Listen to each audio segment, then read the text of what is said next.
Good evening, all. Am I audible for online students? Yes, I hope so. Yes. So we'll be having the demo class for. I think here it is.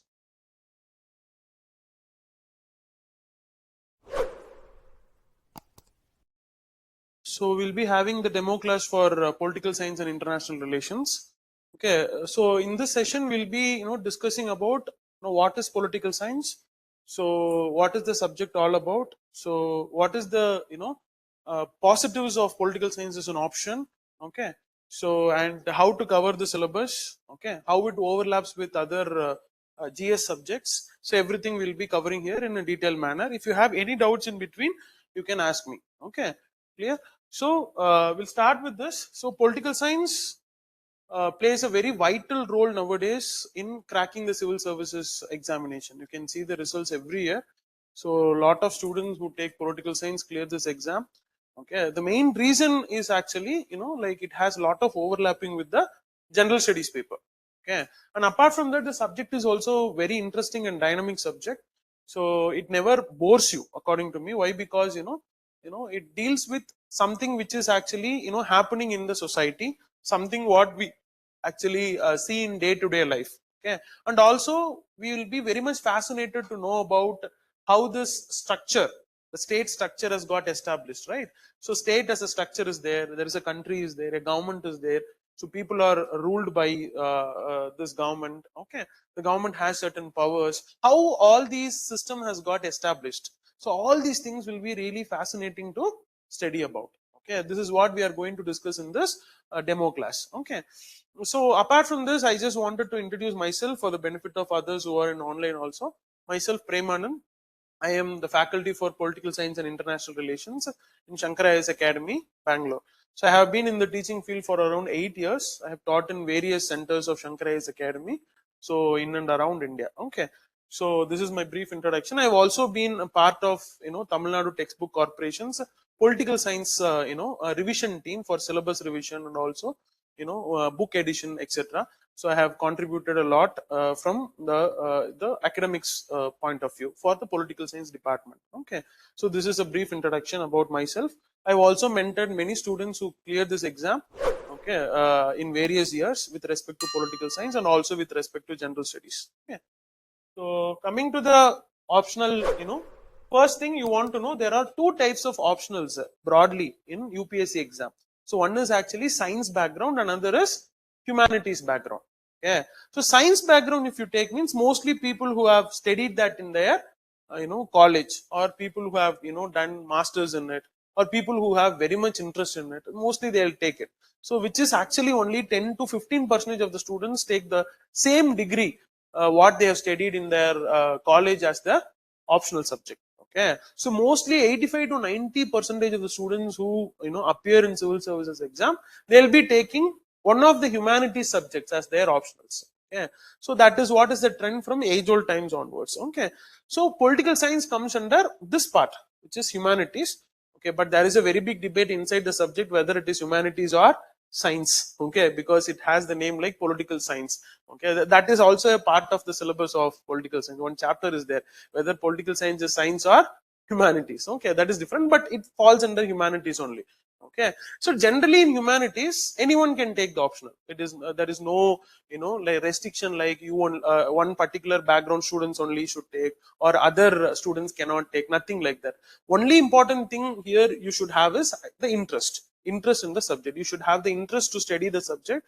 You should have the acumen to actually understand the subject and stay with the subject for a long period of time. Long period of time in the sense 1 to 2 years you want to stay with the subject, travel with the subject. That is very important, for which without interest you cannot do it. If you don't have interest, just you think that only for scoring purpose you are choosing one optional, only that you think that it is easy, none of the optional is per se easy. Okay, for everything you want to put some efforts to actually get some good marks. Okay, so if you choose the optional for these reasons, definitely every optional is a tough optional. If you have really interest in knowing these things, okay, so what is happening in and around you, what is happening around the world, so then you are a right person to choose political science as an optional. Clear? Yes.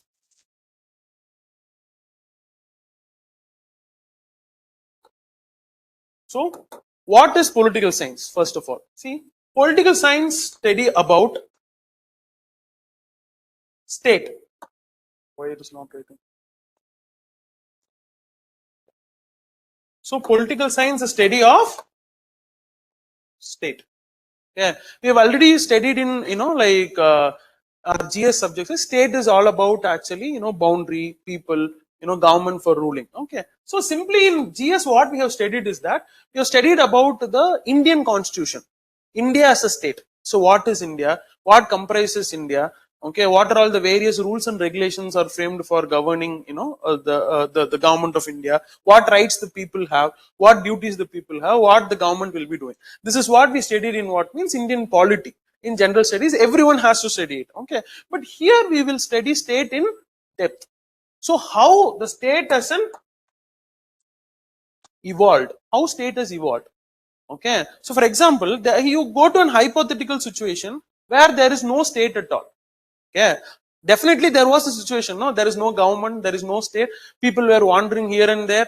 Okay, we were hunting and gathering things, and we were eating, and like this kind of society was also there before thousands of years. Okay, that point of time onwards, you just see the present time, how the system has evolved. Okay, so now you have a structure, you have a government to rule you, they have certain limitations, you have certain rights. Okay, so even you think about a simple traffic rules, we stop when the red is actually on, when we will be moving when the the green is on. So these are all a set of rules and regulations, no? So from the time where actually we were running here and there, we were hunting the animals and eating, from there we have come to a system where a set of rules and regulations are there to actually govern us, and we just follow it. Okay, these rules and regulations, some discipline has come into picture, some some kind of system has come into picture. No, this evolution is there. No, first a seed would have been sowed for the establishment of this structure. No, that we will study. Okay, so for example, before the system of state is there, the what the political thinkers, the pioneers of political thinkers say it as state of nature. They'll say state of nature.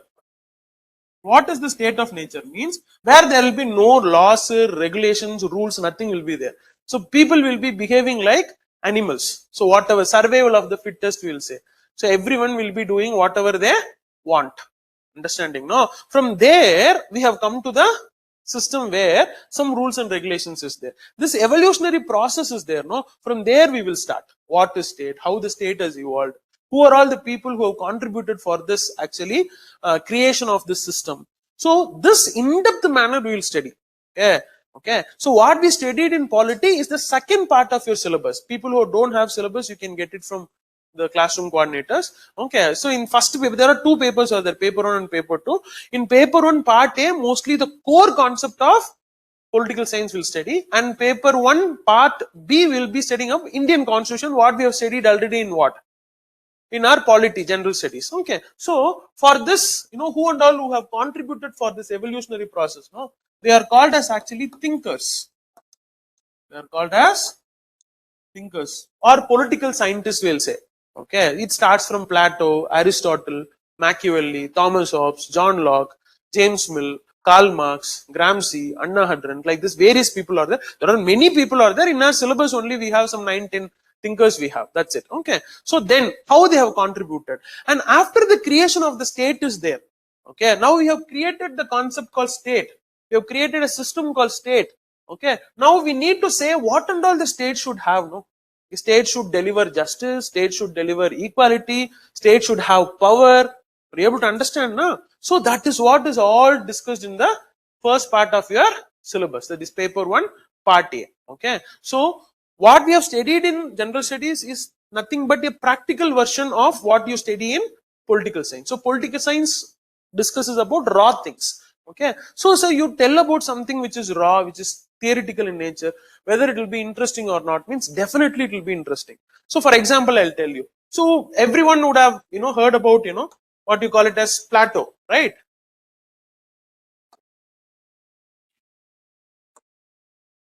So we have studied about Plato. Okay, so we have known about Plato. Plato has given a concept called philosopher king. Philosopher.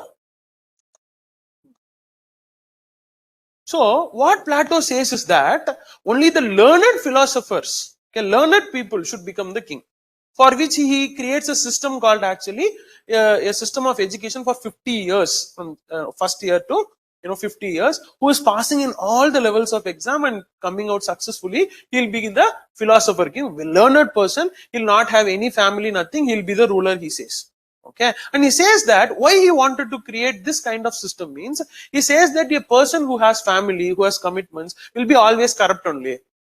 Okay, a person who is not having family, who is not actually concerned about family, he'll be actually contributing to the nation building. Okay, and only learned person can understand the problems of the people better. So only philosophers can be the king. This is his theory, which was given before 3000 years.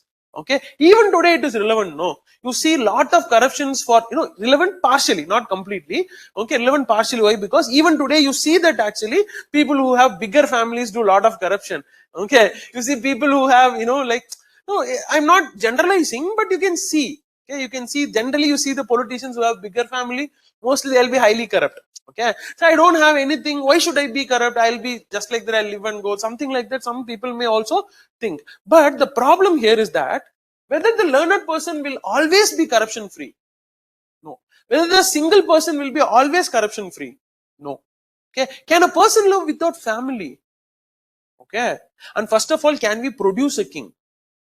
These are all various question marks put behind, Plato's theory. But Plato's theory is a failure actually. It's a failure theory. Plato was not able to actually, create a philosopher king in his lifetime.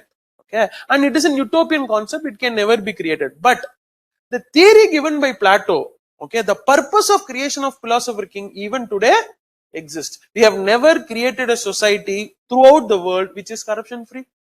Okay, the corruption index, the international corruption index says that none of the country has 100% corruption free. At least 1% corruption will be there. So still the dream of Plato still exists. We never produce a system which is corruption free, and we have never produced a king who is 100% selfless. Which means that even today we have the scope for philosopher's king. But how to produce philosopher king? Plato has failed, but still we have not created a system to produce a proper king or a ruler. Now we see it as ruler in the democratic system. Are you able to understand? Like this, various interesting. And one more thing he says that people who fall under this rulers category and guardian category, yeah, they should not have family at all. Okay, he calls by a name called, like communism of wives and property. There will be general mating and there will be general family. People will never know who is their child. Okay, so very hypothetical, radical thinking, which cannot be implemented in the present society. But the thought process was really fresh. That's why always Plato will be called as a radical thinker who gives solution in a very radical manner. Okay, you want to, eliminate corruption, eliminate family itself. Okay, but that is not possible. Clear? Okay, like that, the systems will be, the people who are telling certain things will be highly interesting, and it will be even relevant in even today's life. Okay, for example, next, the disciple of Plato is actually Aristotle. Okay, but Aristotle's thought process will be highly conservative when compared to Plato, whereas Plato talks about equality between men and women even before 3000 years. He says that even if women can become a philosopher king. Whereas Plato says that women are meant to be ruled by men. Aristotle says that women are meant to be ruled by men. Women do not have individual existence, he says. Aristotle says. And Aristotle even says that there is no rights for slaves. Okay, slaves are like bench, table, something like that. Whatever the master says he need to do. See, a master is highly, gender equality. He's talking about gender equality, whereas the disciple is talking about what? Inequality. But Aristotle is called as what? Father of political science. Okay, not Plato. Understanding, no? So why means that is various reasons are there. Okay. Okay. Then you come to Machiavelli. There is a thinker called Machiavelli. He says that actually he is the first, practical, thinker in the Western political thoughts. Okay. This is a 10th chapter in your first, like part of your syllabus, 10th chapter, Western political thoughts. But usually we will start with the 10th chapter only. That is the base for all the other chapters. If you see Machiavelli now, before Machiavelli, most of the political thinkers used to connect politics with ethics. Okay, what is the purpose of politics? Means they'll say that justice, we need to be good, we need to produce a corruption-free system. Machiavelli never talks anything like this. He simply says one thing: politics is all about coming to power and staying in power. For coming to power, you do whatever you want. Corruption or do.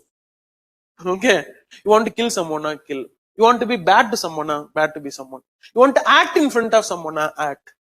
Okay, you tell something first and then you say, I never said. If you compare Machiavelli's writing with the present day's politicians, it will exactly match. It will exactly match. Ditto it will match. Not even a single thing it will be changing. You want to become a politician in this real life, in this present century, means you want to read what? Machiavelli is the Prince, the book written by him. He says that actually you can use dirty hands in politics, he says. Dirty hands means you can do whatever you want. Okay. He says that actually there is no ethics in politics and love. Okay, whatever you do is right only until you are getting satisfied. That's it.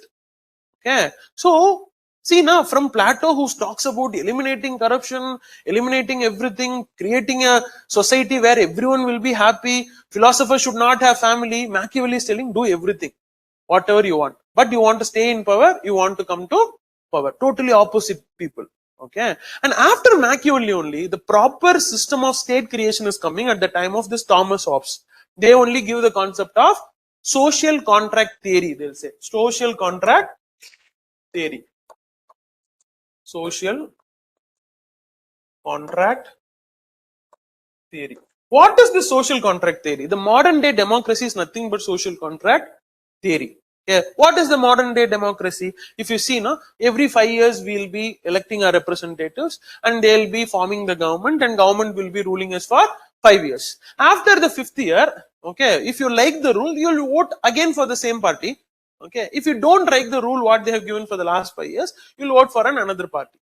Okay, which means that you are given contract for 5 years. If they satisfactorily rule for 5 years, you will give the contract again. Okay, if they are not ruling satisfactorily, you will change the contract. Is it right? Yes. Okay, same thing only. First person to actually give the social contract theory was Thomas Hobbes, and he says that before the after the social contract theory only, the state will come into picture. Before the social contract, what was there means the state of nature. Okay, and there are subtle difference between the social contract of Hobbes and Locke. Okay, there are two people only we are going to study here. Rousseau is not in our syllabus. He is also one of the famous social contract theorists, but he is not in our syllabus. We are going to study Thomas Hobbes and John Locke. Both are talking about social contract only. What is Hobbes' contract and what is Locke's contract will be properly studied at the classroom time. And after this, J.S. Mill. J.S. Mill is a very normal thinker. And after that, you have a very, very important thinker called Karl Marx. Yeah, we have discussed many things about Karl Marx even at the time of our GS classes. Okay, Karl Marx is a person who has changed the Western political thinking to another dimension. Why? Because the entire Western political thoughts can be divided into before Karl Marx and after Karl Marx. Why? Because Karl Marx only gave a different viewpoint for the Western political thoughts.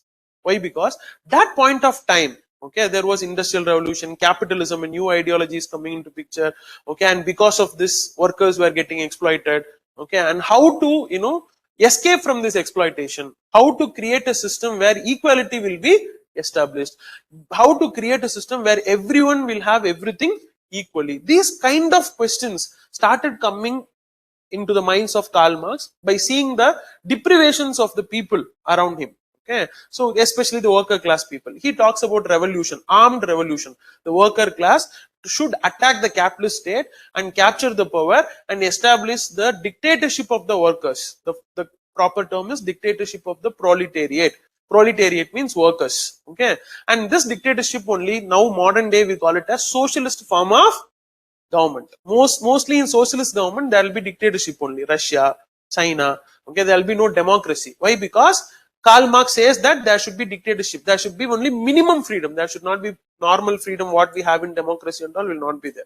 And this dictatorship will lead to a system called communism, where there will be no state itself. Okay, he called by the name called stateless and classless society, which means there is no state, there is no class. State means, there is no government, nothing will be there, and there is no class. What does no class means? There will be no rich or poor, everyone will be having everything equally. So this is a very utopian concept actually. Utopian means it can never happen. Okay, first thing, without state, man will not live. Why? Because as Hobbes says very clearly, without state, man will go in the state of nature. Yeah.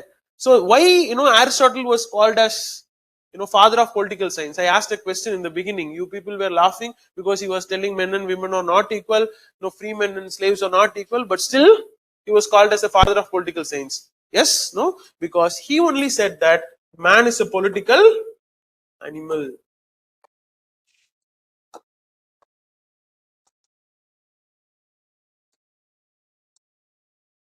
So if you remove the word political, man becomes animal. Okay, what is political? Who gives the political status to man is state. The study of the state is political science. Okay, study of the state is political science. Okay, so understanding, no, that's why Karl Marx is saying no, stateless society, that can never happen. If state is not there, then man will become. That's why Karl Marx concept of communism was never established. Only they have started with the revolution, they established dictatorship of proletariat or workers, socialist form of government only. So whichever country you called as communist countries like China, Russia, erstwhile Vietnam, Cuba, okay, all these countries stopped with socialism only. They never reached what? Communism at all. Okay, then we'll be studying about Gramsci, who is also a socialist thinker, and Hannah Hadran, who was related with this fascism. Okay, fascism, and how he gives how she gives solution for the problems happened at the time of fascism. Fascism means at the time of Second World War in Italy and Germany, there was a ideology called as fascism and Nazism. Okay, because of this ideology, lot of people were actually persecuted, killed, and she is the only women political thinker in our syllabus. Okay, so Anna Adren gave a solution. Why this kind of totalitarianism, you call it as autocratic nature, comes into picture? Means she says very clearly that when human beings distance themselves from political affairs and concentrate only on economic affairs, definitely in that country autocratic rulers will come to power. Yeah. For example, we are all not concerned about politics itself. We are all very busy in making money. Yeah, building house, having property, buying jewels, about our family. We are not concerned. Okay, we are not participating in anything. We are not questioning the government, whatever they are doing. Okay, we are not actively participating in any political, actions. Means in near future we'll be seeing what? An autocratic ruler ruling us. Okay, so political participation only will make the people to live in a good society, she says. Understanding? No, why in Germany, Nazism came into picture means people in Germany were totally, secluded themselves from political affairs. They were highly concentrating in economic affairs. So that vacuum was filled by autocratic leaders like Hitler, she says. Understanding? No, and one more thing, whenever there is a chaotic situation in a society, definitely there will be an autocratic ruler. Why at the time of 1920s and 30s fascism and Nazism rise in Germany? Means in 1920s and 30s this is called as interwar period between First World War and Second World War. There was lot of chaos in Germany and other countries which lost in First World War. They were being asked to pay a lot of fine, you called as war indemnity, to the winning countries like England, France, etc. in the First World War. So their economies got slashed like anything, their inflation rise like anything, people that do not have food to eat, they were suffering like anything, and one leader comes and says that actually I'll give solution for everything, just follow my commands. That is nothing but Hitler and Mussolini in Italy and Hitler in Germany, and this was the main reason for Second World War. Understanding? No, so this is so Western political thoughts talk about what is state. Plato, Aristotle, these people will talk about what is state. Machiavelli will give a different dimension to state, and the rest of the thinkers will tell about social contract theory. Marx will tell about a new form of system of government called as communism, socialism and communism, and finally Anna will talk about fascism and Nazism. This is Western political thoughts. You will be wondering, from this one chapter alone, around 50 to 60 marks will come in paper 1. 50 to 60 marks you will get in paper 1, and without these thinkers you cannot study any chapters in political science. Okay, so each and every thinker will be broadly analyzed, each and every contributions made by these thinkers will be very detailedly discussed in our classrooms, and each and every thinker will be studied as per the contemporary relevance, how they are relevant in the present day. Okay, that should be studied. So answer writing in political science is not about just like that replicating the notes. Notes is also very important, and we want contemporary examples. I'm telling you, whether the philosopher king is relevant today or not. Okay, Machiavelli is highly relevant. There is a famous saying given by Dunning, says that everyone is Machiavellian in politics, but no one recognizes them as Machiavellian. Okay, everyone is Machiavellian in today's politics, but no one recognizes them as Machiavellian, because in political terminology, if you say that I'm aspiring Machiavelli, I'm a great follower of Machiavelli, means you are a bad person, people will think. So everyone internally follows Machiavelli, but no one accepts that we are following Machiavelli. He says like the various quotations you will be coming across in this subject. I used to tell in the classes that this political science subject is like actually KGF movie, I'll say, full of like dialogues only. Okay, full of dialogues. Okay, there is a dialogue for there is a Karl Popper. Someone says that actually about Plato, you can either be a Platonic or anti-Platonic, but never be non-Platonic. Okay, something like that. Non-Plato. You can either accept Plato or reject Plato. You can never omit Plato while you're studying political science. So like this, various sayings will be coming. Understanding, no? So like that's what man is a political animal. Okay. So and another quotation said by Aristotle, which says that actually everyone needs the support of state. If you don't need the support of state, you are either a beast or angel. Yeah, if you are a human being, definitely you need the support of state. If you say that you don't need the support of state, you must be either an animal or an godly creature, angel. Okay, human being should need water, state, he says. Like this, various things has been discussed inside this particular chapter, and this chapter will give you a lot of understanding about yourself, because if you see this Plato, Aristotle, Machiavelli and all, these thinkers will be studied in ethics also. Okay, for wrong examples you will quote Machiavelli in your ethics paper. For good examples you can quote someone, Indian political thoughts, you have Gandhi, Ambedkar. Okay, you can quote them. Okay, so ethics will be properly overlapping with these thinkers part. Okay, then after studying the evolution of the states, we'll be studying about the various systems like justice. What is it? We have studied about justice and all in our polity itself, but here we will study justice in depth. Okay, what is justice? What are various dimensions of justice? What is equality? What is various dimensions of equality? Power. Okay, so power we will study as much as possible, because power is the one thing which is actually revolving around us. Okay, so there is a famous thinker called as Foucault. You call it as, if while writing we'll write as Foucault. Yeah, but his name is actually Foucault.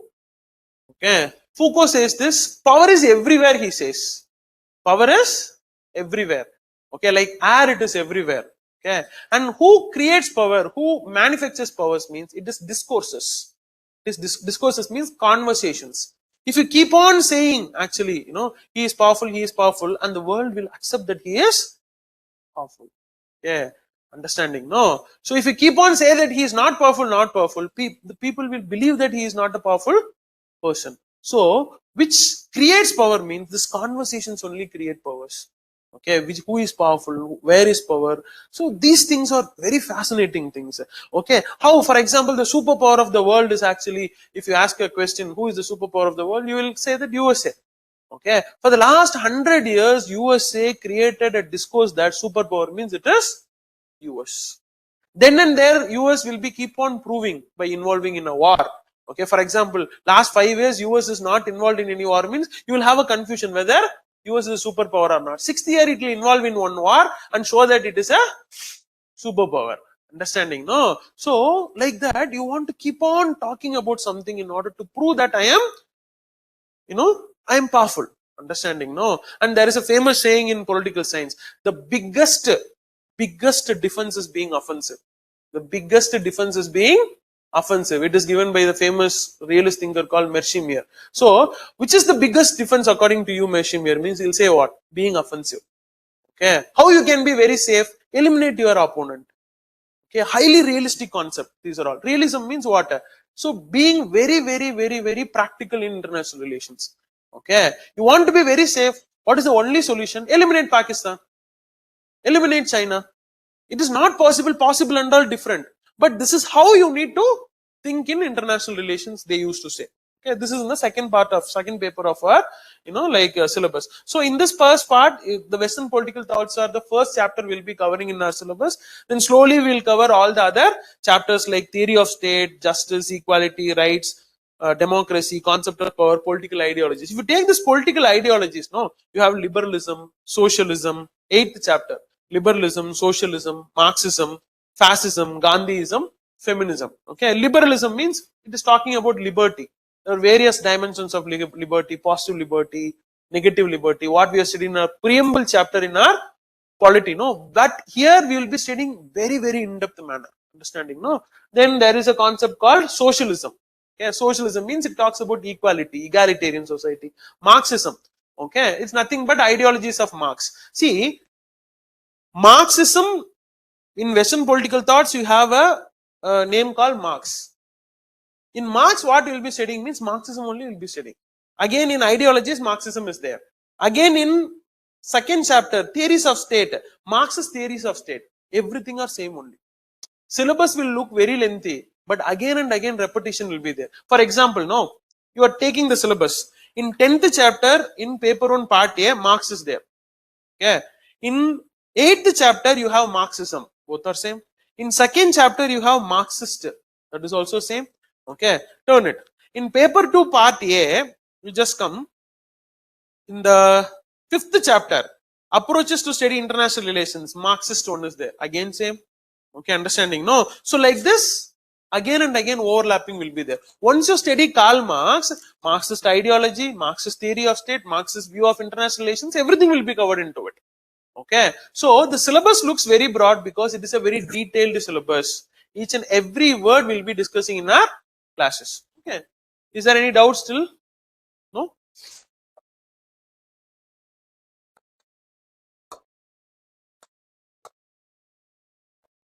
Who can choose PSIR as an optional? First point here is actually interest. First is interest. Interest should be there. If interest is not there, it is not going to work out. Okay, understanding? No. And second thing is actually you should have the mindset to explore about what I am saying here. Okay, so after seeing, like Plato, why should I study about Plato? He dead before 3000 years. Okay, why should I unnecessarily know about Plato? Okay, why should I unnecessarily talk about Aristotle? Okay, he is telling that men and women are not equal. Why I should study? Like this attitude, if you have, means it will never work out. Like this attitude, if no optional will work out. Yeah, understanding? No. See, one thing I'll tell you, in all humanities subject, the first paper, first part will be thinkers only. Here we will be studying political science thinker. In sociology, we will be telling sociological thinker. In PubMed, we will be studying public administration related thinkers. Everywhere thinkers will come.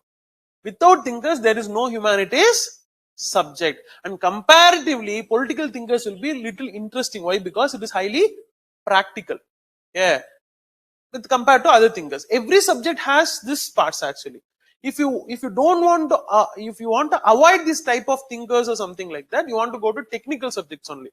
Technical subject, it will not overlap with your general studies. You want to separately study it. Physics, chemistry, botany, zoology, like these subjects. Okay, that is the thing. Okay. Second one is actually you should have the you should explore. Should explore the subject. Third one, who are all having interest in politics, who want to know politics. Okay, interest in the subject is different. Who have the interest to explore what is happening. For example, daily Prime Minister will be telling something, Chief Minister will be telling something. You will be wondering, without knowingly or unknowingly, the most of the political actions which is happening in the day-to-day life will be resembling the theory what we study. Understanding? No. For example, nation building theory was given by actually, like various people in political science. What they say is that if you want to build a nation, you should make the people to talk the same language. They say. That's the point itself. That only. If you want to make a country as a nation, you want to make the people to follow the same language, same culture, same syllabus in the school. Okay, this is what has been done. Now, are you able to understand? No, so nothing in the day-to-day life is being done without the background of political science. Everything have the background of political science. Without that, nothing has been done. But people may not be knowing this is what political science. They'll be doing it. But the fascination of this political science is that after studying this political science, no, a bulb will be glowing in on your head. Whenever you see something, you start relating with what you studied in classroom. When you start relating it, no, you'll be highly fascinated. Okay, if you're not able to link it, means you've wrongly chosen this subject. Understanding? No, so that is what is the reality. Understand? No, it will work out. Okay, that is what it is. Okay.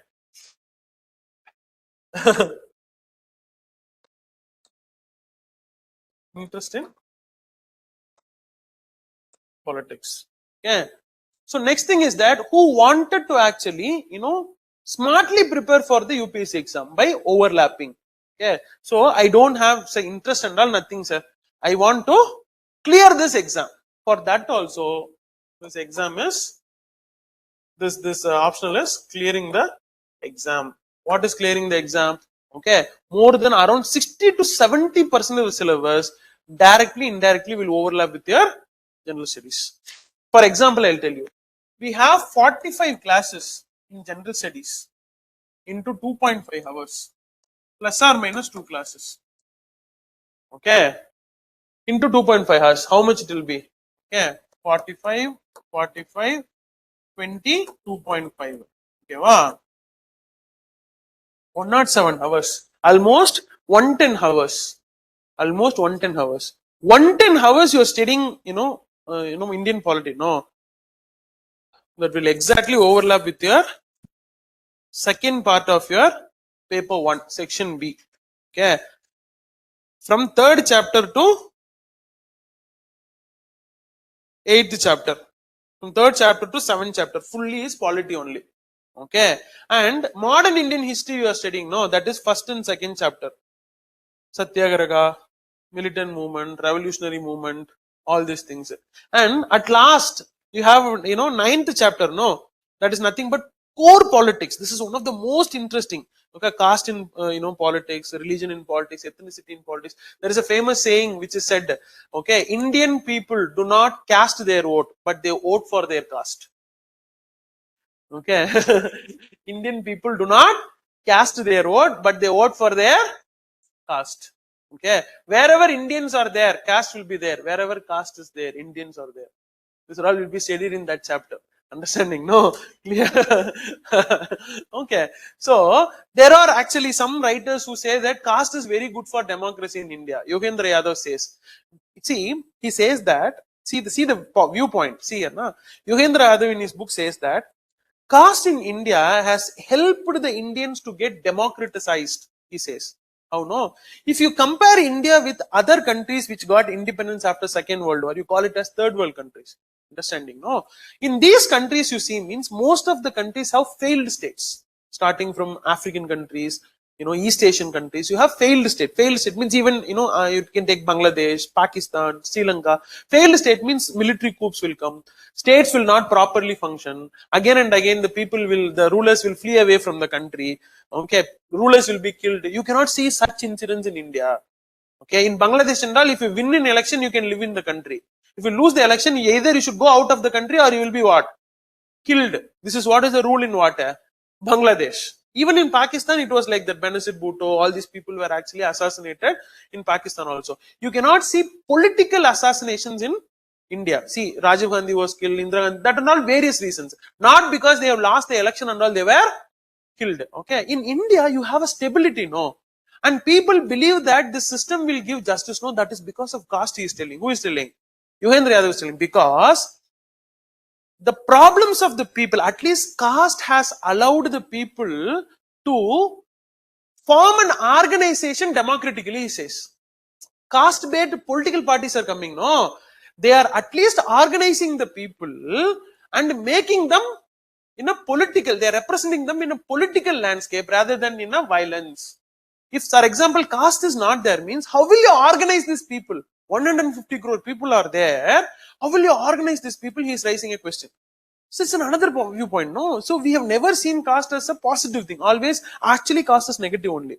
But the small dimension looks like totally different, no? Okay, so it has made, for example, in India, you have lot of caste-based parties. If these caste-based parties are there, not there means, these people who have discontent about the system, what they'll do means, they will involve in what? Violence, he says. Different viewpoint. Clear, no? Caste in politics, religion in politics. He says that there are two democratic, upsurgence happened in the independent India. One is in 19, 60s and 70s at the time of Green Revolution. That is OBC resurgence, he says. Okay. Which has led to the OBC resurgence means, he said that Green Revolution. Okay. Most of the OBC caste, if you see, means there will be landowning communities. Before Green Revolution, agriculture was a loss-making profession.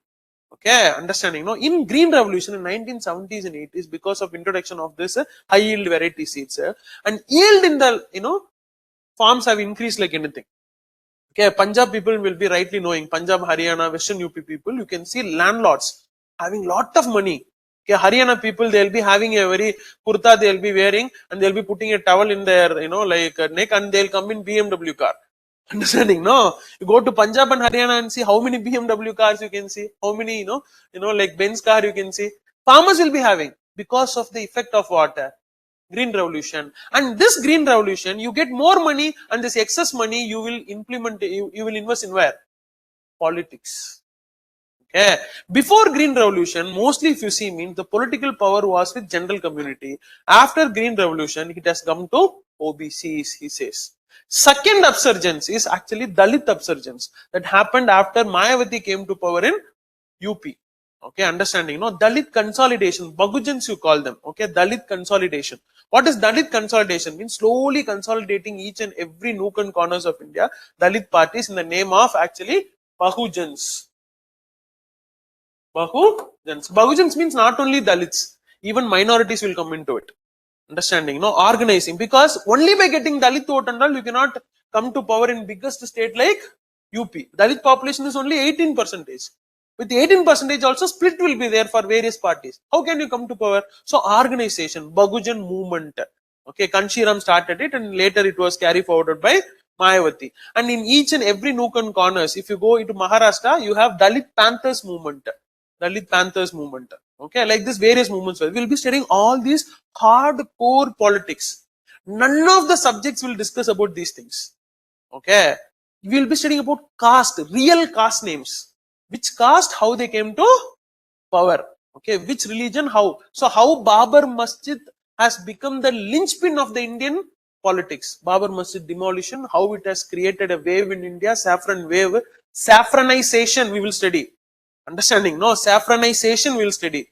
Ambedkarization we will study. So these things, no, it will hit hard actually. Understanding, no? And you cannot actually, like say that this is not interesting. If this is not interesting, nothing will make you interested. Are you able to understand, no? Being an UPSC aspirant, knowing about the hardcore politics. So last 3 chapters are all about it. Okay, caste, religion and ethnicity, party system, how parties has evolved, national parties, regional parties, how DMK politics is involving, how BJP came to power, in each and every election, how BJP performed, how, see, fall of Congress, one chapter is there.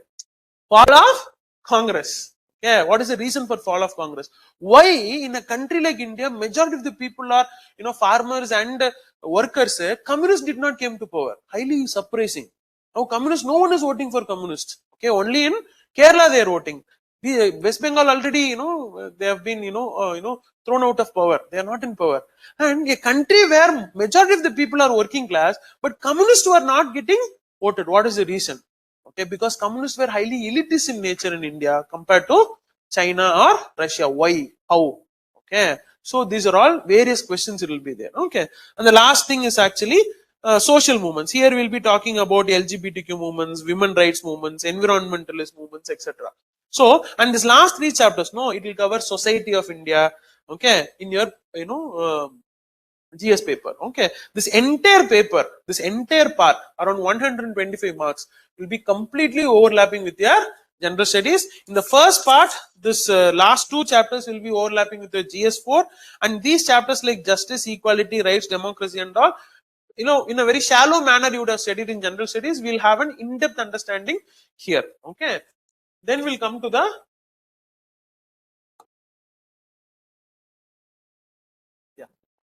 Then we'll come to the second paper. The second paper, if you see, means it talks about comparative politics. First four chapters in second paper, section A, is comparative politics. What is comparative politics? It means here we are going to compare the politics of Western countries with developing and underdeveloped countries. That's it. Okay. How in Europe the political structure is there. In India, other Western countries, other non-Western countries or Eastern countries, or underdeveloped countries, how it is there. Globalization, how the response is there from Western countries and response is there from Eastern countries. Very simply, I'll tell you. Globalization, for example, fourth chapter is globalization, responses from developed and developing societies they're telling. Okay. So, what theory they are giving means,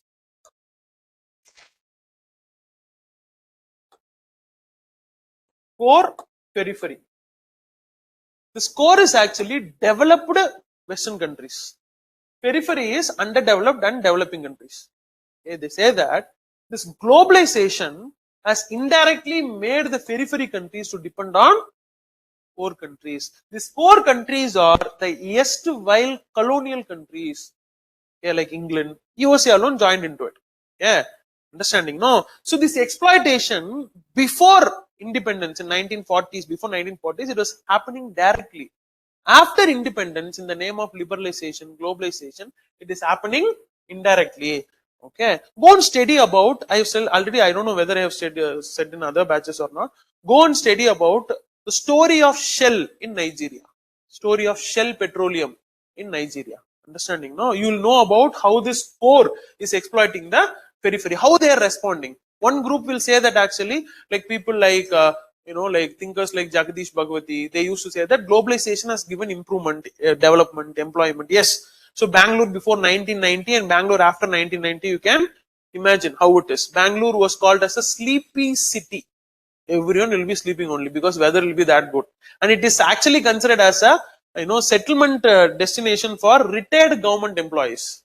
Okay, after getting retirement, they'll buy a land here, they'll build house, evening they'll have some two peg and they'll be happily enjoying the life. This is what is Bangalore meant for before 1970s and 1980s. Many PSUs will be there. But after 1990s, most vibrant city of India, not only India, most vibrant city of Asia. Okay, fastest developing city in Asia. How? Only because of globalization. So positives are also there, negatives are also there. Okay, we'll be studying how the response is there from the state. This is called as comparative politics. So if you come to the fifth chapter, if you come to the fifth chapter, this is nothing but the approach to international relations. For example, in section B of part, paper 2, we'll be studying about the core relationship between India and other countries. Now, what is international relation all about? Okay, what is idealism? I have already said in GS classes, idealism is nothing but actually having a principle and putting that principle irrespective of the situation. Okay, using that principle irrespective of the situation. Whereas realism is nothing but depending on the situation, taking decisions. Okay, realist approach, idealist approach. Okay, what is functionalist approach? Means apart from politics, having relationship in terms of trade, in terms of sports, okay, in terms of culture. Okay, these are all called as functionalist approach, they'll say.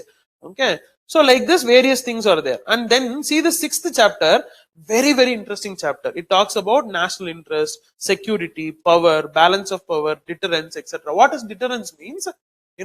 If two powers are there, both should have equal amount of weapons. Then only this deterrence will work. Balance of power will work. Suppose China is having nuclear weapon, whereas India is not having nuclear weapon, means deterrence will not work. China will easily attack us.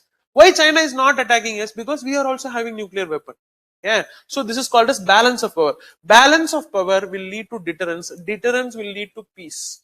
Deterrence will lead to new form of peace. It's nothing but actually you should have weapons. Then only you will be peaceful. Okay. Some rowdy, some gangster movie and all you can see. This gangster, if he's not having gun with him while sleeping, he'll not get sleep. You stand the gangster movies. No, there is a famous gangster movie in Tamil called as Pudupettai. I don't know how many of you watched it. One of the legendary movies of Dhanush, the early career of Dhanush actually. Okay, second or third movie, I don't remember. Fantastic movie. It's a cult movie in Tamil with respect to gangster movies. Okay, there, night fully he'll be sleeping with one big, knife with him.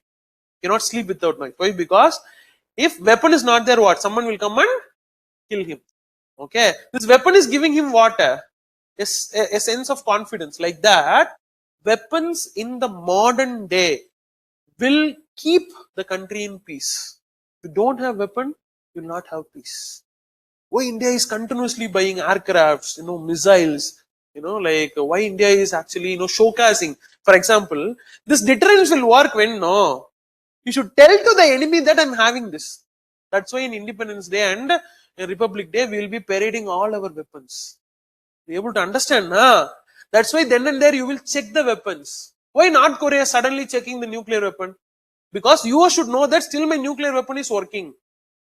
Okay. So for last 10 years, North Korea is telling they are having nuclear weapon. Whether it is working or not, we will once check. We will throw our nuclear weapon and check. If they think means. So periodically you will check and show. Yes, my nuclear weapon is working. I have these many weapons. I have missiles. I have BrahMos. I have like Rafale aircrafts. Means by saying, oh, he is having this much, we should not attack him. This is called as deterrence. Very interesting concept. For this, various theories are there. For this, we'll give an example how. Okay, why Israel is very, very concerned about Iran? No, Iran should no cost get nuclear weapon. That is the ultimate goal of Israel. That's why somehow it wants to destabilize what? Iran. This is what the things what is going on now. It is nothing but balance of power and deterrence. If Iran is acquiring nuclear weapon, Israel's existence in Middle East will be put under question.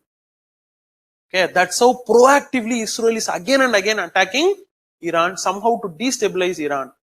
Are you able to understand? No, everything has a theory here. Everything has a theory here. Understanding? Yes? Yes. Yeah. What ma? So rich. Because Israel is not about only the people who are living in Israel. Israel is about the Jews who are living throughout the world. Understanding? No. Israel is not about, the Israel's population is only 50 lakhs. It is not rich because of this 50 lakh people. They don't do any business there. It is a desert area. Yeah, they want to live there because it is their holy place. Number one. Okay, they don't have a separate country. But Israel is not living because of Israel. It is living because of many top business companies and businessmen who are living throughout the world. And most of the the companies in this world are owned by Jew people only. They are the most powerful people. And you'll be wondering, America might be look like in a Christian state, but the power is with Jews only. Okay, BlackRock is owned by Jew. Okay, no one know about BlackRock, the company. We'll be knowing about Microsoft. We'll be knowing about Elon Musk. We'll be knowing about Warren Buffett. No one knows about BlackRock. BlackRock owns most of the shares of most of the richest companies in the world. Silently they actually do it. Okay, because and one more thing, Jews and Americans are like brothers. Yeah, actually, openly one time, the American, one of the American presidents have said that the intelligence which was given by CIA is very much lesser than the intelligence given by Mossad to USA. Yeah, Mossad intelligence is that famous. And one more thing, Jews from the age-old times are rich only, not now. Okay, actually, Germanians got irritated by Jews only because of their richness. Because, and one more thing, Jews will be money lenders. That was not liked by Christian peoples that point of time. If you see most of the Shakespearean plays, Jews will be money lenders. Jews will be money lenders. Understanding? No, the business of Jews was actually money lending, but both Islam and Christianity says that money lending is sin. Understand? No, but Jews do not, and that is their business. And people who are doing money lending for more than 2,000, 3,000 years. Okay, and India Marwadis are very rich. Why? Because they do what? Money lending. Okay, understanding, na? And one more thing is that Jews will occupy every positions wherever they go. Okay, whenever where they go to Germany, they'll occupy everything. When they go to England, they occupy everything. They go to USA, they occupy everything. That was not liked by the native peoples in Europe. Yeah, that's why they were actually persecuted. But Jews were really, and one more thing, Israel never openly said that they have nuclear weapon, but they have. Yeah, that's why they don't want Iran to have. If Iran has, it will be a balance of power. This balance of power should not happen. I should be the only person who have nuclear weapon in this area. Then only people will fear of me. Okay, that is the story behind Israel-Iran war. Okay, everything has a theory behind it. Okay, clear. No, it is there. See, Iran is not a very weak country. Militarily, it is strong only. Okay, but actually, when it comes to the combined power of US and Israel and all, Iran cannot stand. Okay, that is the thing. Okay, yes. And the next chapter is actually, see, next chapter is also very much interesting. It is actually overlapping with your world history part in your GS paper 1. You see rise of superpowers. Rise of superpowers is after what?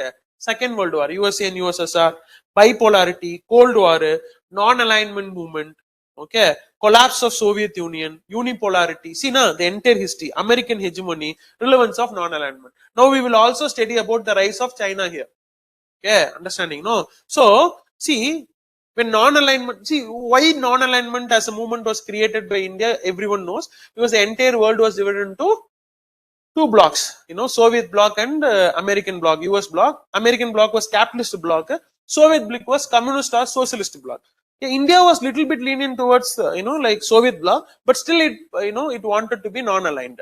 Okay. So, in this particular scenario, Nehru is telling that actually non-alignment is actually in order to make sure that we are not aligning with any blocks, and India was a very weak state at that point of time. India was not having anything. The main motto behind non-alignment was actually to get benefits from both the sides. If you align with one side, no, you will not get benefit from other side. If you are in center, means you can get benefit from both the side. That is what is actually non-alignment movement is an economic perspective only.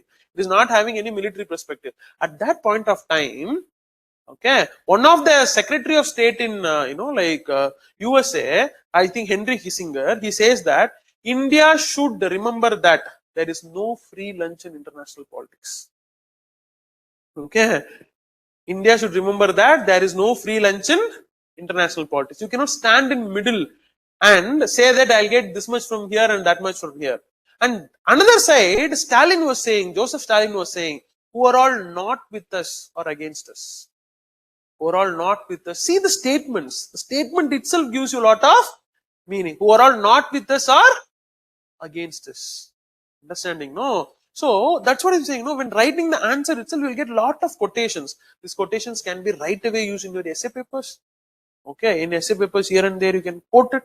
Okay, I'll be giving you more than 200 quotations inside the syllabus, and everything will be like KGF punch dialogue only. Okay, okay, understanding? No, clear. So that's what So there is no free lunch in international politics.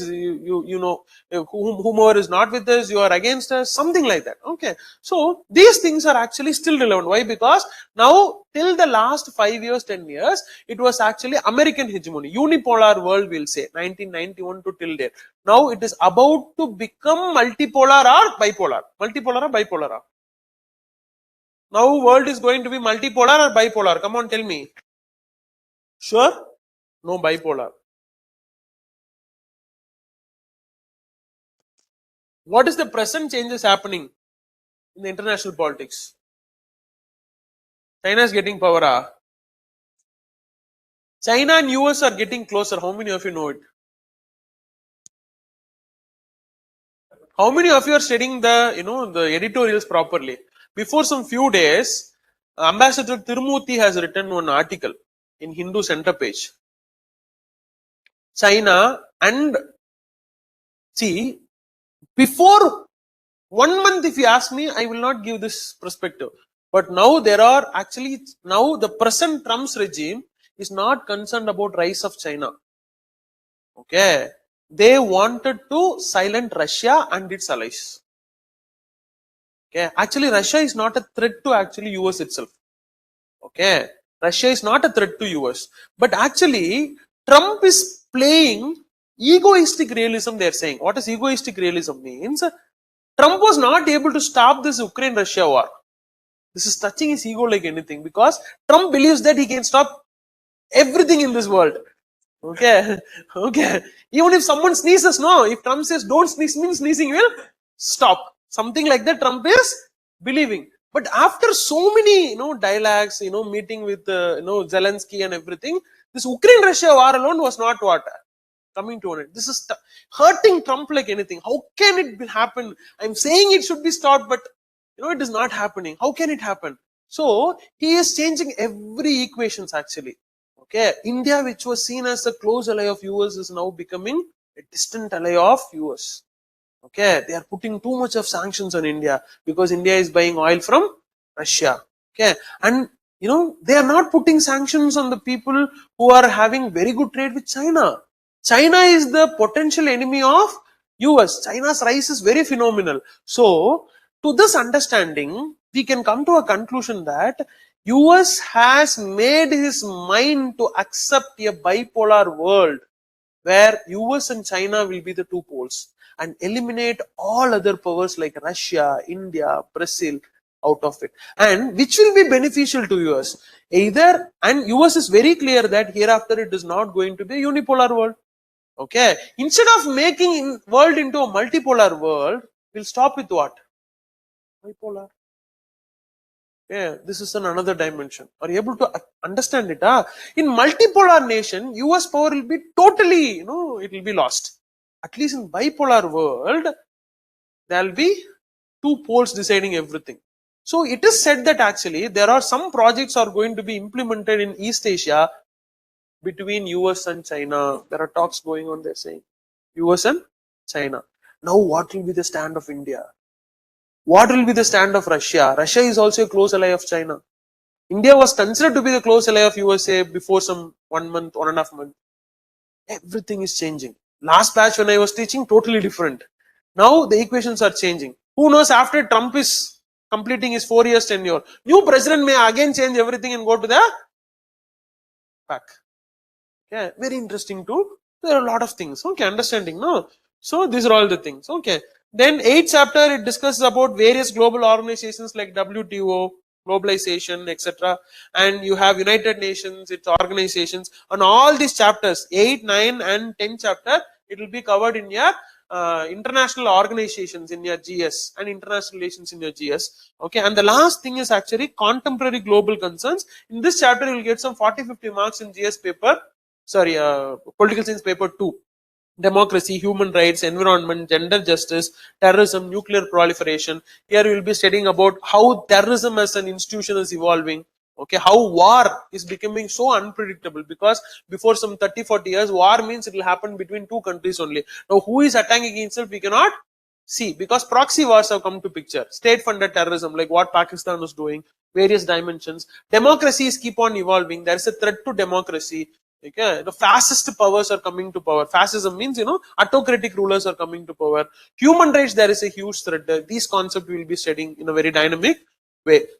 The last part is actually entirely IR, India and its relations with neighboring countries and other powers. This again will be properly studied in our bilateral relations in your GS again.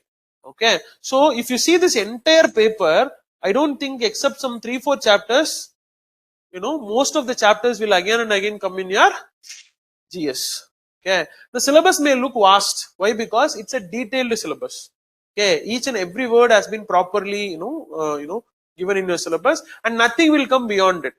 Questions will be, a little simple only. It will not be so twisted and all. Okay, you can easily answer the questions, provided if you come to the class regularly, take the sessions properly and very religiously. Okay, take the test properly and follow whatever instructions has been given in the classroom. Clear? So syllabus I have decoded. Now, how PSIR helps in your prelims and mains preparation? Okay. So now if you see here, first we'll talk about prelims. So prelims first thing is polity. So polity, as I've already said, 17 to 20 questions you are getting every year from polity. Okay. So sir, even a non-PSIR student can crack these questions if they study polity properly. So in the 17 to 18 questions, 4 to 5 questions, they are asking about various concepts like liberty, justice, etc. What is the edge that you are going to get here means, a normal student, they'll study liberty as a small topic in what? Preamble or inside the constitution. The clarity what that student will have will be very much lesser than a PSIR student, because here liberty itself will study for actually some 6-7 hours. Yeah, some 5-6 hours, various dimensions. So however they twist the concept also, you can get a clarity. These 4-5 questions will give a proper edge. Okay, other questions even a normal student can crack. Then IR we are getting around 5 to 10 questions on an average every year. Okay, since you will be studying it in GS also, here also it will be covered. You will have a double revision in the classroom itself, and since you are a PSIR student, you will be fascinated to know about international affairs, because you will study along with the theory. See, for example, I was telling how Israel and Hamas was fighting. A normal student, they'll see as a fight between Israel and Hamas and Israel and Iran, but you will study through balance of power. You will see that issue through deterrence, etc. Okay, so understanding will be very good, and your perspective will be different. So understanding the questions in the prelims will be little easy when compared to other students. And apart from that, we'll be studying about, so environment. I said you environment in paper 2 part section A. The last chapter, 11th chapter, we have studied about environmental laws and all. We'll be studying UNFCC, all these things. That also, you will have some overlapping, etc. Modern Indian history, it's again coming. Okay, modern history. See, modern history, we are not going to cover like history classes. We will study the political aspect of what? Modern history. That will give you some kind of clarity, further clarity in it. Okay, so these are all the directly things, but indirectly many overlapping will be. When you come to mains part, too much of overlapping. Okay, starting from GS paper 1, you will have history, modern history overlapping. You will have world history overlapping. Then you have society overlapping. Then in GS2 entire paper overlaps. GS2 entire paper overlaps. In GS3 internal security. And GS4 philosophical part. Thinkers part will be overlapping. Understanding, no? And apart from all these things, essay. You will have lot of things to write in essay as a PSIR student. Quotations, understanding. Okay, sometimes even your political science thinkers quotation might be asked in your, if you have a very positive time at the time. For example, before some 3-4 years, Karl Marx quotation just like that they were asked in what? Essay paper. History is all of class struggle. This essay was asked 125 marks. So we study Karl Marx nook and corner. You can write essay like anything. Sometime if you have good time, you can get the same quotations what we study in the political science there, or otherwise understanding this philosophical essays are highly difficult for some students actually, because nowadays there is no direct essays are being asked, only quotation based essays. They'll not ask you women empowerment, Gandhi's contributions in Indian national movement, that and all they'll not ask you, that and all before 10 years. Now they'll give you quotations. Okay, that quotation you should interpret and you should write the essay. Be able to understand. In that, we will be studying lot of quotations here, interpretations, etc. So it will be easy in writing also. Yeah, these are all the various areas where overlapping are there. So very clearly I have mentioned here, which are all the subjects will be overlapping. So if you can see, Indian polity, freedom struggle, bilateral relations, international organizations, you get questions. You have current events, with respect to, environmental laws. You have GS paper 1, what and all is, you have Indian freedom struggle, world history, social issues, Indian polity, social justice, international relations, security and environmental issues, moral thinkers and philosophical part, and essay. Okay, but you should study. Okay, then only you will sense all these things. If you're not studying, if you're not regular to the classes, it will be tough only. Yeah, so and I'll give you one assurance, it will be like more than 10 times interesting than the regular polity GS classes. Polity classes, if you are feeling interested in polity classes, then you know, it will be 10 times interesting in because the concepts are very very interesting here. Example, if you take feminism and all, to the core it will be interesting because we study a lot of things, and we also study about pseudo feminism. Okay, we study about feminism, various forms of feminism, pseudo feminism, etc. We study about Gandhi's ideology, how it will be implemented. Okay, we study about, see, Ambedkar gives a different story for casteism. Okay, that theory he gives, how the caste has got evolved, why the people are like this, something like that. Okay, on one side, you'll be studying about Dharma Shastra, which is Manu's writings, and we will study about Ambedkar also, who are totally opposite poles. Understanding? No, we'll study about Kautilya. Okay, Kautilya's statescraft. For example, yeah. See, always neighbors will be enemy only. He'll be saying neighboring countries will be mostly what? Enemies. Exceptions are there. Okay, and enemy will be friend. He says always. It's now also it's correct. Enemy will be friend. For example, Afghanistan you can take. Okay, Pakistan is an enemy. Okay, Pakistan's enemy is Afghanistan. So Afghanistan is our friend. Able to understand, no, this theory even works in the present system. So like that, whenever we study any political thoughts, any ideologies, we'll always connect it with the real time world. That makes you more fascinating and explore more things. Understanding, no? And one more thing, self realization will happen in this subject, because we'll study about lot of in-depth things. In because I always believe that human beings are nothing when they are separated from the political system. Every one of us sitting here, knowingly or unknowingly, have some political ideology sitting in our head. Yeah. Yes or no? So we are not actually free from political ideologies.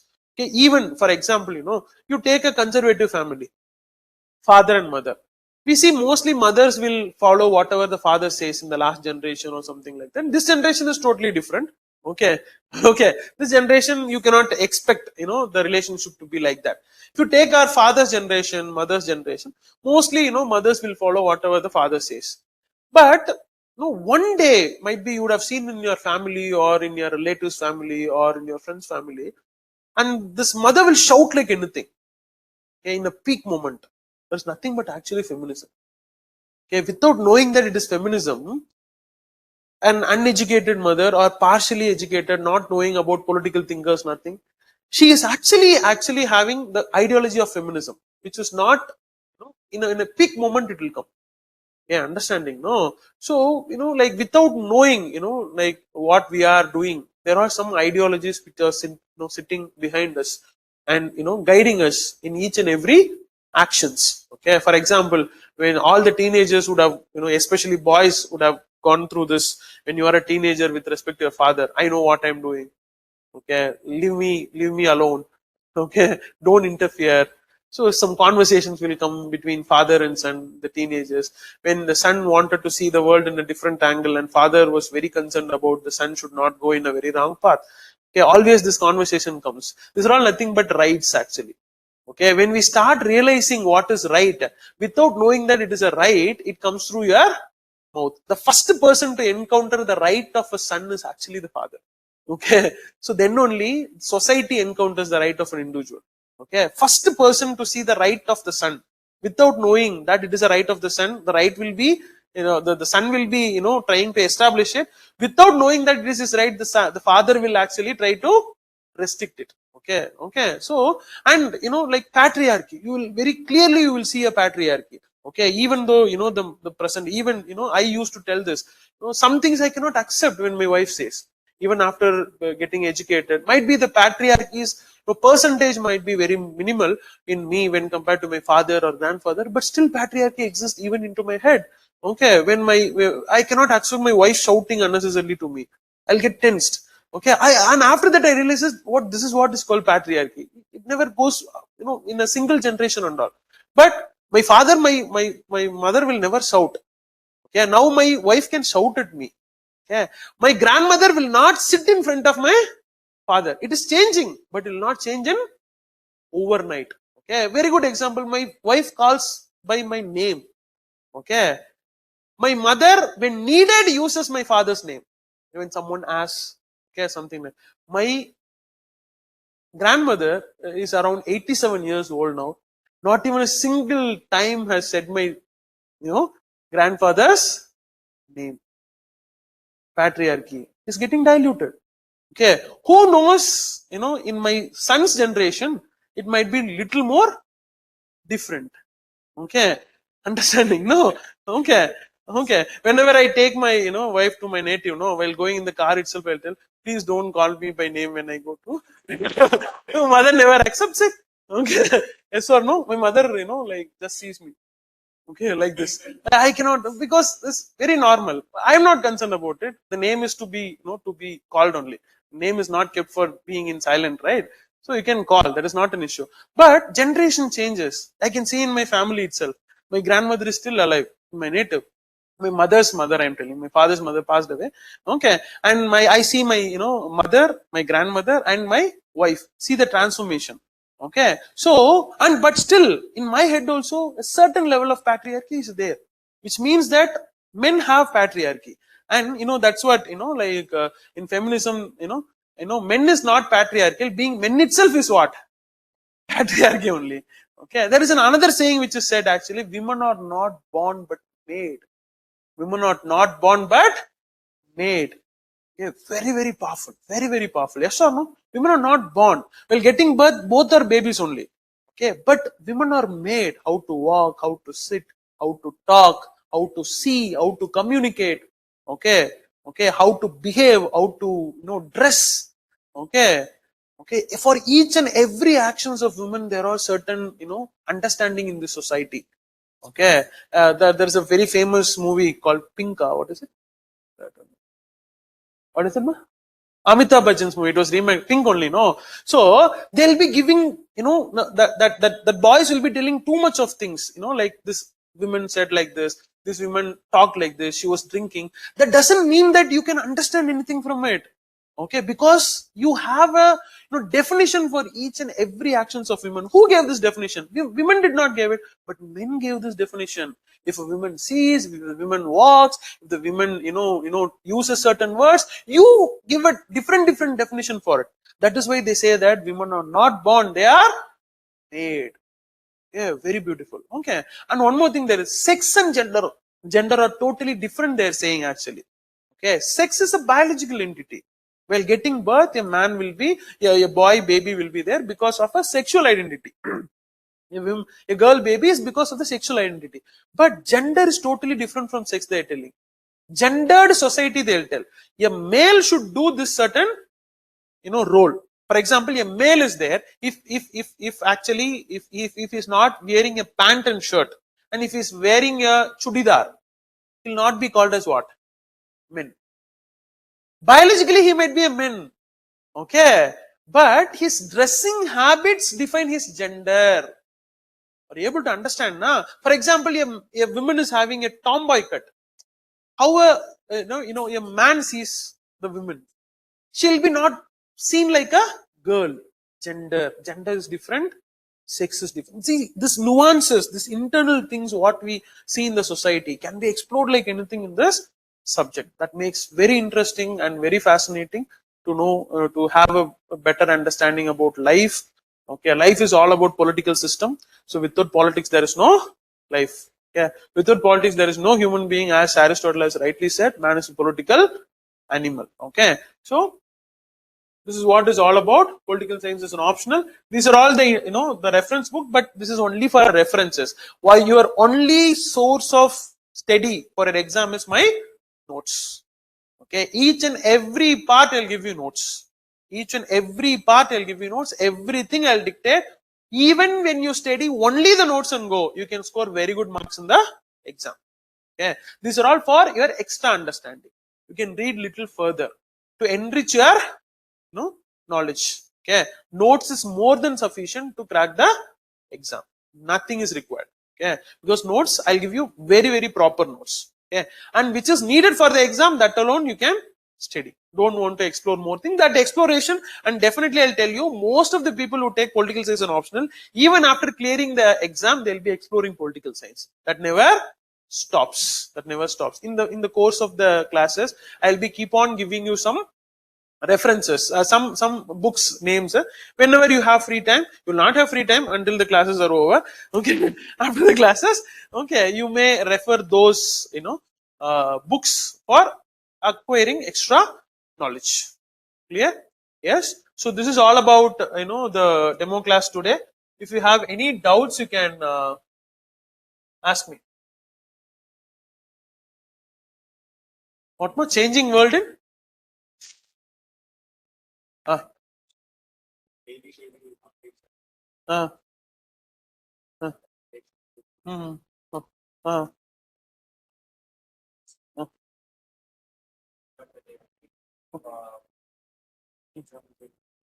No. See, mostly, no. Mostly, whatever the questions will be set only 1 to 1.5 months before the exam. Question will not be set before 1 week of the exam, 1 month before. But with respect to international relations, what is the latest thing you can write? That's it.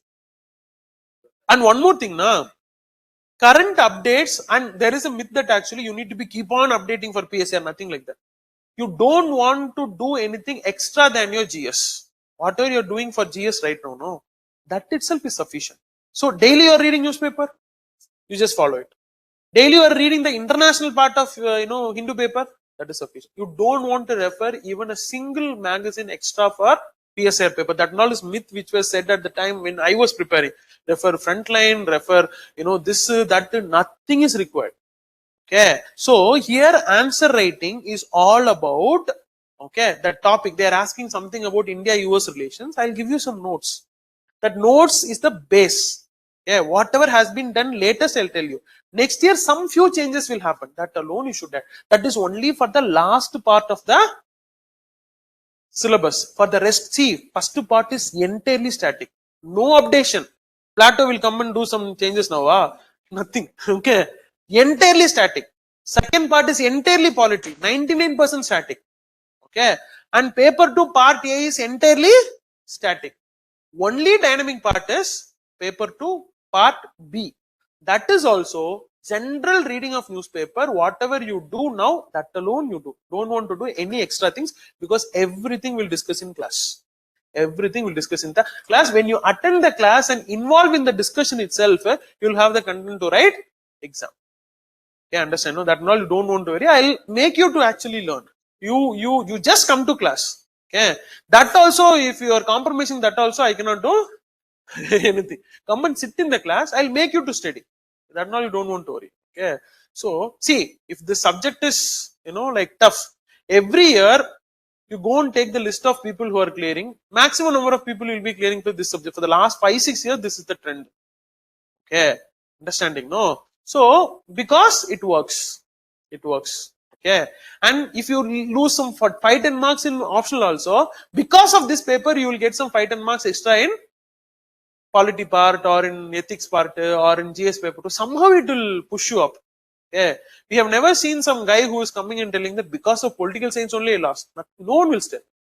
Yeah, there are some subjects I don't want to tell where because of this subject I lost. I couldn't make it because really tough, because people would have chosen without knowing. Why? Because of fascination they'll go and choose. Okay, understanding? No, without knowing something, people would have misguided them. See, for example, for commerce graduate, what is the link with some science subject? Now they will be taking, some friend would have taken, he would take, but he will not know anything. Commerce people would have stopped studying science in 10th standard itself. Yes or no? And 11th, 12th, you would not have studied science. Okay, degree fully you would have not studied, science. Then you are taking science subject, means how will you cope up? There should be some, things should be there, no relevance. So that is how it happens. So no, if you choose a right optional, scoring is not a problem. Understanding, na? So when you choose a wrong optional, okay, without knowing anything, even if you feel that this is not going to work out for you, you should not take it. You should explore for some other optional, because optional plays a very, very vital role in cracking this exam. All the optionals are equally good. Sociology, political science, everything is good, anthropology, but which is good for you? That is very, very important. Okay, so for somebody, egg might be good.